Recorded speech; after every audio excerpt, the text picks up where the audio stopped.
Assalamualaikum warahmatullahi wabarakatuh. Sahabat para perindu Ar-Rayyan yang dimuliakan Allah, hari ini sampai kita menginjak memasuki hari ke-8 di bulan suci Ramadan 1443 Hijri. Dan kembali saya ingin mengisahkan salah seorang sahabat Rasulullah yang mendapat jaminan masuk surga. Kali ini saya ingin berkisah tentang Bilal bin Rabah, hamba sahaya yang dimuliakan Allah Subhanahu wa taala.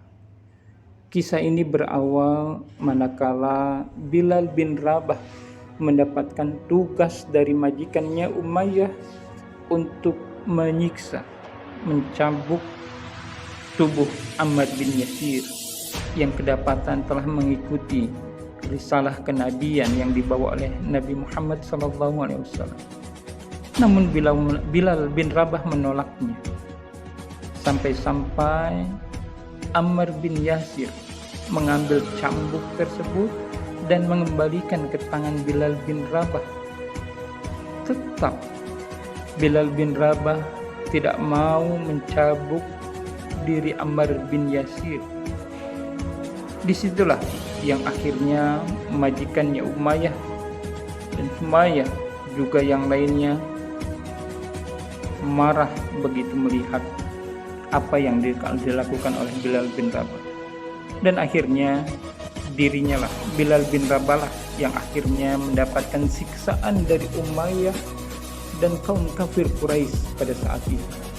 Bilal bin Rabah dibawa ke terik padang pasir yang panas, ditelentangkan tubuhnya, diikat kaki dan tangannya, lalu dicambuk dengan cambukan oleh Umayyah. Bahkan tidak sekadar itu, tubuhnya ditendang. Bilal bin Rabah diminta untuk kembali kepada agama nenek moyangnya, tapi Bilal bin Rabah tetap kukuh pada keimanan. Dia hanya mengucapkannya ahad, ahad, ahad. Allah yang satu, Allah yang satu. Padahal pada saat itu Bilal bin Rabah belum melihat, belum bertemu dengan Rasulullah SAW. Tapi Bilal bin Rabah yakin akan risalah kenabian ini. Begitulah siksaan yang dialami oleh Bilal bin Rabah sampai ditindih batu besar di tengah terik padang pasir yang panas. Umayyah yang datang sangat membenci Bilal bin Rabah sampai menganggap Bilal bin Rabah sebagai binatang. Itulah kebencian. Sampai-sampai Zaid bin Harisah yang diutus oleh Abu Bakar As-Siddiq datang untuk membebaskan Bilal. Bahkan tidak tanggung-tanggung, Bilal dibelinya dengan harga 100 dinar pada saat itu. Ini tawaran yang menggiurkan, yang akhirnya Bilal bin Rabah dibebaskan dengan uang ganti 100 dinar tadi. Akhirnya Bilal bin Rabah ikut bersama kaum muslimin, bersama Zaid bin Harisah, bersama Abu Bakar As-Siddiq untuk bersama-sama dengan Rasulullah SAW. Begitulah Bilal bin Rabah yang mendapatkan siksaan yang begitu kejam dari Umayyah dan kaum kafir Quraisy. Kehidupan di Mekah tidak lagi aman. Akhirnya dapatkan perintah untuk berhijrah ke kota Madinah. Nah, di sinilah dibangun peradaban baru sampai dibangun masjid untuk pusat peradaban Islam pada saat itu. Dan Bilal bin Rabah mendapatkan tugas yang pertama kali yang dilakukan oleh umat Islam pada saat itu, yaitu mengumandangkan azan untuk menandakan waktu sholat. Bilal bin Rabah naik ke tempat yang tinggi lalu dikumandangkannya azan yang pertama kali pada saat itu. Semua kagum mendengarkan suara Bilal bin Rabah. Ketika kaum muslimin sedang melakukan pekerjaan pada saat itu dan mendengar ucapan kumandang azan yang dibacakan oleh Bilal bin Rabah, semua terdiam, semua menghentikan pekerjaan. Dan ketika mendengarkan kata ucapan hayya 'alas shalah, hayya 'alas shalah, semua serentak berhenti dan semua menuju masjid untuk melakukan sholat. Inilah pertanda sholat yang pertama kali dikumandangkan, azan oleh Bilal bin Rabah.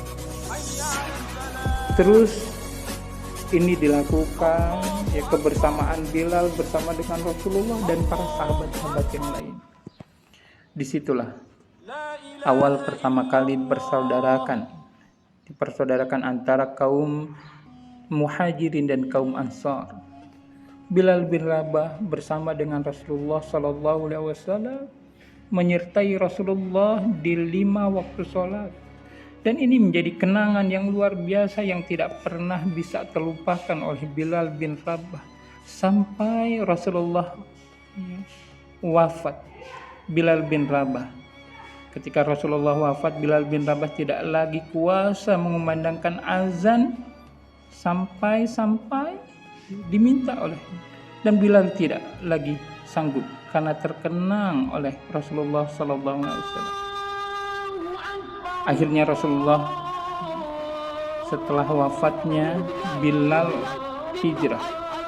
Setelah sekian lama hijrah, Bilal pun kembali ke kota Mekah. Begitu kerinduannya kepada Rasulullah SAW. Ketika azan dikumandangkan oleh Bilal bin Rabah pada saat itu, masyarakat kaum muslimin pada saat itu seolah-olah menganggap Rasulullah hidup kembali. Bilal bin Rabah mengumandangkan azan yang lekat betul dengan Rasulullah. Kaum muslimin begitu gembira menyambut seruan azan tersebut dan menganggap Rasulullah ada pada saat itu. Begitulah kerinduan para sahabat, kerinduan kaum muslimin atas Rasulullah SAW.